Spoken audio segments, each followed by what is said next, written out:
காஷ்மீர் தலைநகர் ஸ்ரீநகரிலிருந்து பாகிஸ்தானை நோக்கி 5 ஏவுகணைகளை இந்தியா வீசியதாக தகவல் வெளியாகி இருக்கிறது. காஷ்மீர் தலைநகர் ஸ்ரீநகரிலிருந்து பாகிஸ்தானை நோக்கி 5 ஏவுகணைகளை இந்தியா வீசியதாக தகவல் வெளியாகி இருக்கிறது. பாகிஸ்தானின் முக்கிய நகரங்களை நோக்கி சற்று முன் இந்தியா 5 ஏவுகணைகளை வீசியதாக தகவல் வெளியாகி இருக்கிறது. காஷ்மீர் தலைநகர் ஸ்ரீநகரிலிருந்து பாகிஸ்தானை நோக்கி 5 ஏவுகணைகளை இந்தியா வீசியதாக தகவல் வெளியாகி இருக்கிறது. இதுகுறித்து கூடுதல் விவரங்களோடு இணைகிறார் எமது செய்தியாளர் ராஜகுமரன். நீங்க தொடரலாம்.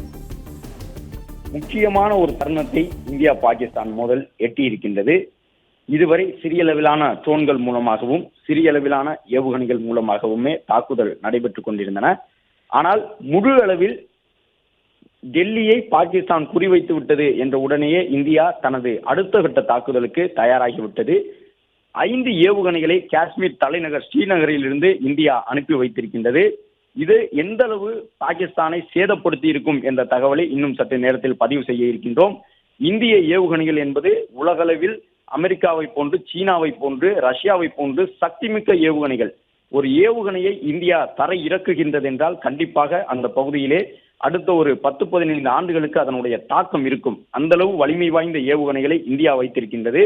அணு ஆயுதங்கள் கொண்ட ஏவுகணைகள் மட்டும்தான் பெரும் சேதத்தை விளைவிக்க வேண்டும் என்ற அவசியமில்லை. இந்திய ஏவுகணைகளில் சாதாரண ரக ஏவுகணைகளே பெரிய அளவில் கட்டடங்களை சிதைத்து அந்த கட்டடங்களுக்கு உள்ளாக இருக்கக்கூடியவர்களை அழிக்கக்கூடிய வல்லமை படைத்தவை இந்திய ஏவுகணைகள். அதன்படி காஷ்மீரினுடைய தலைநகர் ஸ்ரீநகரிலிருந்து இந்த 5 ஏவுகணைகள் புறப்பட்டிருக்கின்றன. எதை குறிவைத்தன? ராவல்பிண்டியா, இஸ்லாமாபாத்தா அல்லது வேறு ஏதேனும் முக்கிய நகரத்தை குறிவைத்தனவா என்ற தகவல் இன்னும் வெளியாகவில்லை. அதே நேரம் நம்முடைய 5 ஏவுகணைகள் பாகிஸ்தானினுடைய வான் பரப்புகளை கடந்து அந்த நாட்டினுடைய எல்லைகளில் இருக்கக்கூடிய நகரங்களை நெருங்கி இருக்கின்றன என்ற தகவலை பார்த்து கொண்டிருக்கின்றோம். ஸ்ரீநகரில் இருந்து ஏவப்பட்டிருக்கக்கூடிய இந்த 5 ஏவுகணைகளும் அது சென்று சேரக்கூடிய ராணுவ நிலைகளில் வெடித்து சிதறும் பொழுது ஒட்டுமொத்தமாக பாகிஸ்தான் நாட்டினுடைய ராணுவ ஸ்திரத்தன்மையும் நிலைகுலைந்து போகும். நம்முடைய இப்போதைய தாக்குதலுடைய அடிப்படையாக இருப்பது பாகிஸ்தான் ராணுவத்தினுடைய ராணுவ நிலைகளை தாக்கி அழித்து அவர்களின் ராணுவ பலத்தை குறைப்பது. பிளே ஸ்டோர் மற்றும் ஆப் ஸ்டோரில் இருந்து பாலிமர் செயலியை QR கோடு மூலம் பதிவிறக்கம் செய்யுங்கள். செய்திகளை உடனுக்குடன் பெறுங்கள்.